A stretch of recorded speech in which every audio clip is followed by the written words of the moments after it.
All right, so Nikki Haley is thinking about, and as announced today, was possibly going to throw her hat in the ring for the presidential nomination on the Republican side as soon as February 15th. So she will be the first challenger to Trump. And, we have to, we have to acknowledge it because this is finally a big name jumping in. And her strategy, I think, is an interesting one. So she called Trump to say that she was announcing. And, Trump was tame about it. Maybe he's trying to appeal to women a little more. I don't know. But he was very tame when addressing it. He addressed it on his private jet and was saying, if she wants to run, go for it.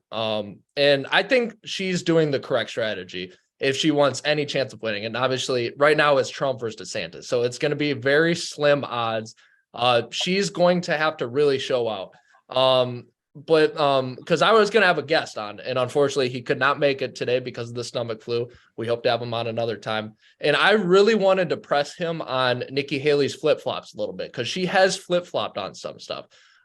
She is a politician, so that's what happens.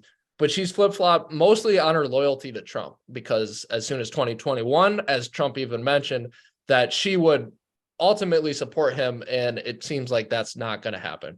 So I think that that may affect it a little bit. I don't think it will affect it too much, though, because number one, Nikki Haley was very closely tied with Trump. She obviously worked in his White House as ambassador. And Trump is going to have a big field that he's coming up with, and he's going to pick on other candidates. He's going to pick on Ron DeSantis, and he's going to pick on, I don't know, Chris Christie if he decides to run. He's going to have other bigger targets to pick. So he's not going to pick on Nikki Haley that much compared to other candidates.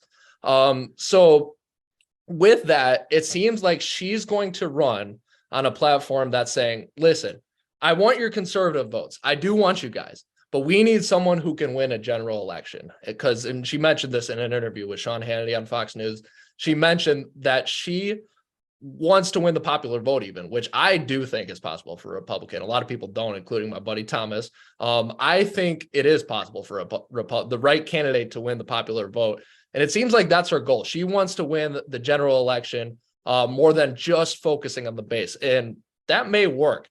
Obviously on the Democrat side, you had Bernie Sanders, who railed against the Democrats for 2 election cycles, and he was soundly rejected both times. Well, it's not more of the second time he was soundly rejected, but still he was rejected. So people are tired of the extremes, and that's her path. Now it is a very slim path, but here is how I think she has the path. She is from South Carolina. She was the governor of South Carolina. And if she has any hope, she's got to compete with Trump and DeSantis there. It's got to be a 3-way split with maybe, I don't know, her getting 30%, Trump getting 25, Ron DeSantis getting 22 or something like that. That's her path. She's got to create her path, and it's going to come through South Carolina. It's not going to come through anywhere else. We showed the New Hampshire poll at the beginning. It's not going to come through there. It's going to come through South Carolina. But I think again, it could very easily just be Trump and DeSantis, but I think she may have a voice. And I'm curious to hear what my friend Thomas thinks. What do you think? I mean, this was probably going to happen. We all knew this was going to happen after she resigned from her ambassadorship to the UN after, what was like 2018 or something. Then she wrote her own book. So we knew even if Trump did win in 2020, she was going to run in 2024. This was probably the most inevitable thing. She's trying to bring an alternative in case Ron DeSantis chooses not to run. But at the same time, I don't know really a pathway for Nikki Haley. Of course, she has her experience being governor and the ambassador of the United Nations, but how can she appeal to the MAGA base when she has been more of the establishment kind of figure she is? And the South Carolina Republicans are pretty establishment if you look on compared to other states that have pretty good Republicans. Like Lindsey Graham and Tim Scott are pretty establishment. Henry McMaster, the governor right now, he's decent. Nothing special, but the South Carolina Republican Party, for no reason, is just very establishment. But Lindsey Graham and the governor are backing Trump already. They were standing behind him this past weekend. So I think that's a little interesting. But you don't think even there's a path. So say Trump and DeSantis split the MAGA vote, right? Do you think there's a path there that she could, say, get a 30% or a 25% in South Carolina, or no? No path. Is there a third candidate outside that you think has any shot of making it interesting? Not even Nikki Haley, anybody. I'm curious at this point. I gotta think about that. I mean, we're gonna get probably Mike Pence low key because he was Yeah. a yeah.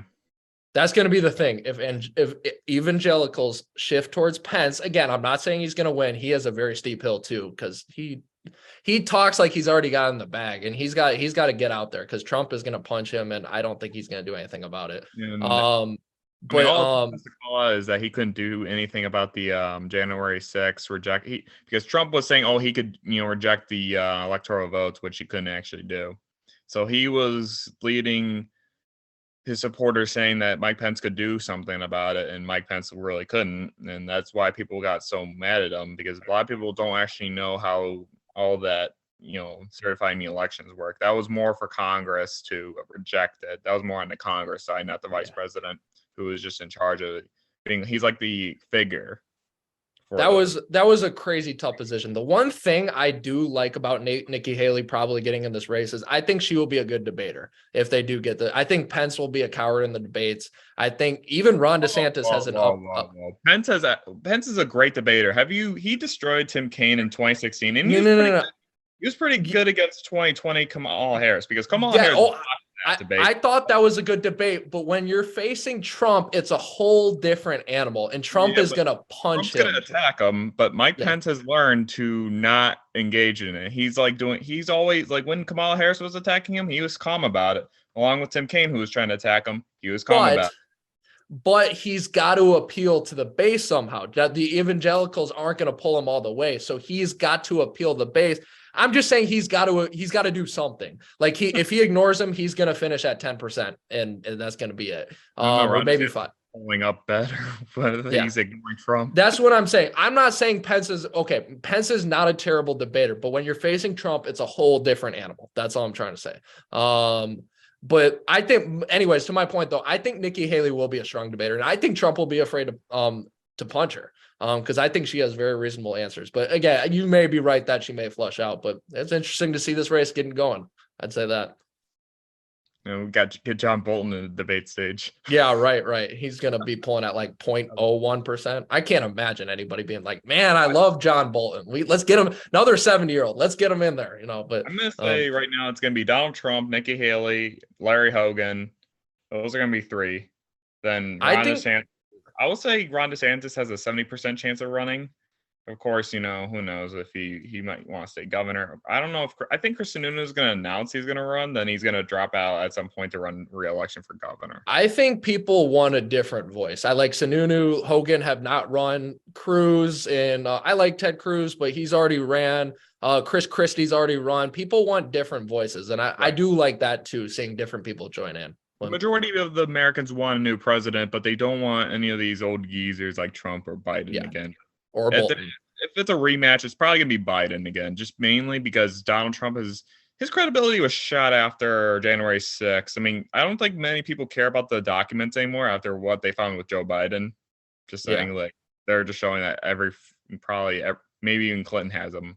Bush and all those people still. Yeah, the documents isn't. That's a whole nother interesting thing. Like, if January 6th did not happen, and we would probably be arguing Trump just got screwed over COVID, which he did mainly. That was one of the biggest downfalls he had. Well, is anyone going to hit him on that too? That's gonna be interesting if they back away or if they hit him.